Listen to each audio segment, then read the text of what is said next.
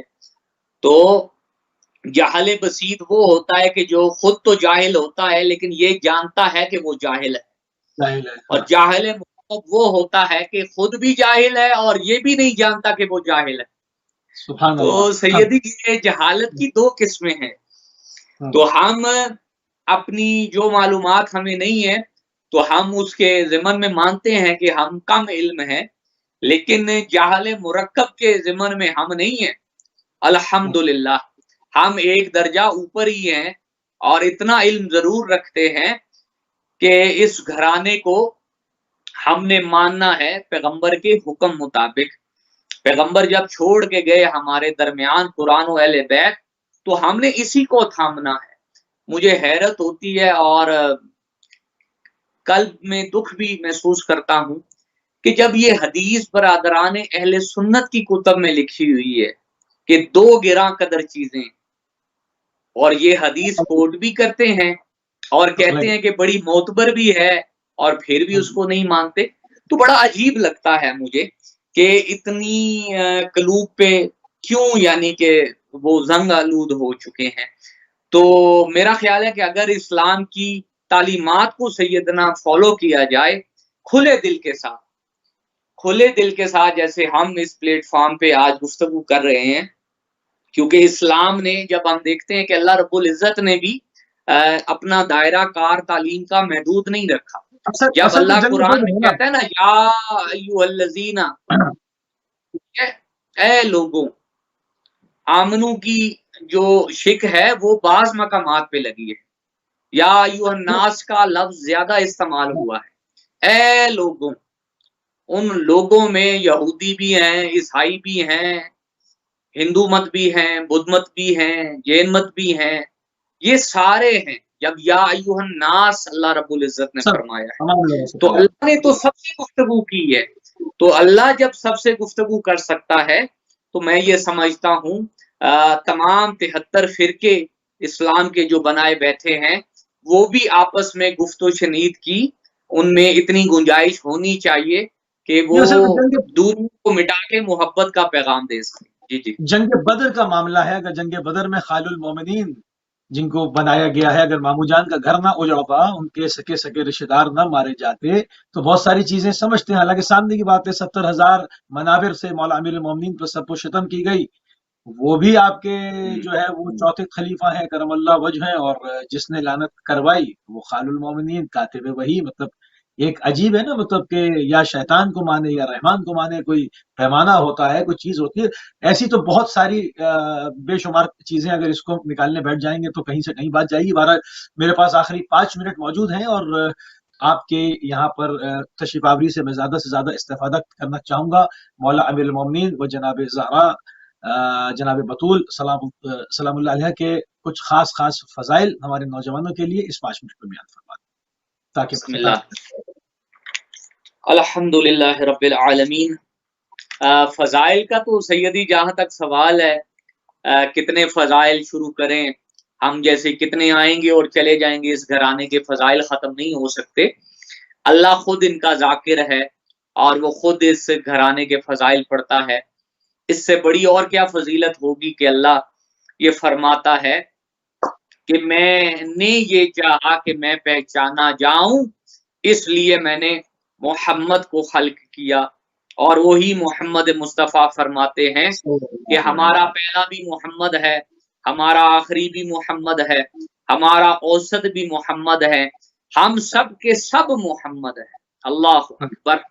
محمد کا صلی اللہ علیہ وآلہ وسلم معنی ہی وہ ہے کہ جن کی بہت زیادہ تعریف کی جائے، بہت زیادہ جس کی حمد بیان کی جائے، جس کو منتخب کر کے اس کی شان میں قصیدہ پڑھا جائے، وہ محمد ہوتا ہے. تو جن کے سیدنا نام ہی محمد ہیں، جن کے نام ہی علی ہیں، جن کے نام ہی بطول، خدیجۃ الکبریٰ سلام اللہ علیہا، حسن ہے، حسین علیہ السلام ہے. لیکن اگر میں کہوں یہاں پہ ایک ضمن اور ایک لمحے کے لیے رک کے یہ کہوں تو امیر المومنین کون ہیں؟ جو ہر مومن اور مومنہ کے بھی امیر ہیں، اور حسن و حسین علیہ السلام کون ہیں؟ جو جوانان جنت کے بھی سردار ہیں، اور سیدہ کون ہیں سلام اللہ علیہا؟ جو خواتین جنت کی بھی سردار بی بی ہے، مالکہ روز جزا بی بی ہے۔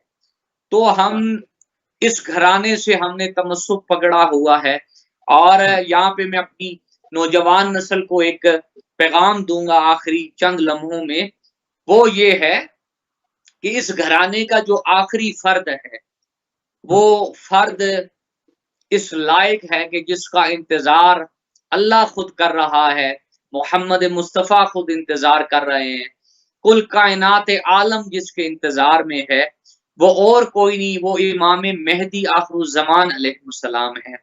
اور یہاں پہ میں یہ کہوں گا کہ جس گھرانے کو ہم نے مانا ہے الحمدللہ رب العالمین، یہی وہ گھرانہ ہے کہ جس گھرانے کا پہلا فرد کعبے کے عین سینٹر میں اترا تھا، اور اسی گھرانے کا آخری فرد بہت جلد کعبے کی چھت پہ اترے گا، اور وہ آخری فرد جب کعبے کی چھت پہ اترے گا تو جبرائیل امین اس آنے والے کی اطلاع دے کے کہیں گے، او دنیا والوں، حق آ گیا، باطل مٹ گیا، بے شک باطل کو مٹنا ہی تھا۔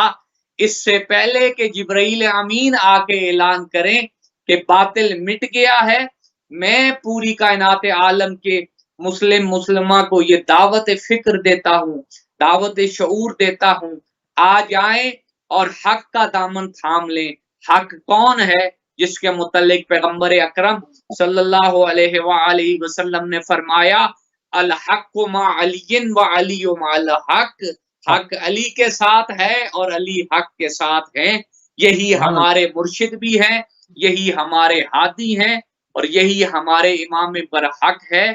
دنیا اور آخرت میں ہمارا حشر نصر حساب کتاب امیر المومنین علیہ السلام کے ساتھ انشاءاللہ۔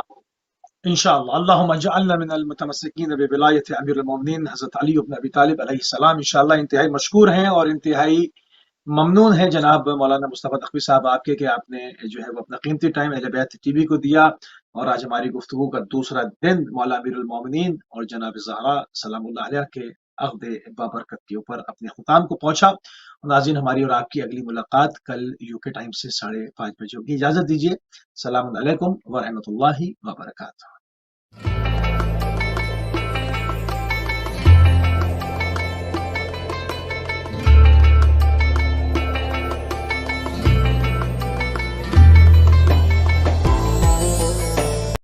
ایک ایسا مکتب جہاں مقصد صرف دین و عمل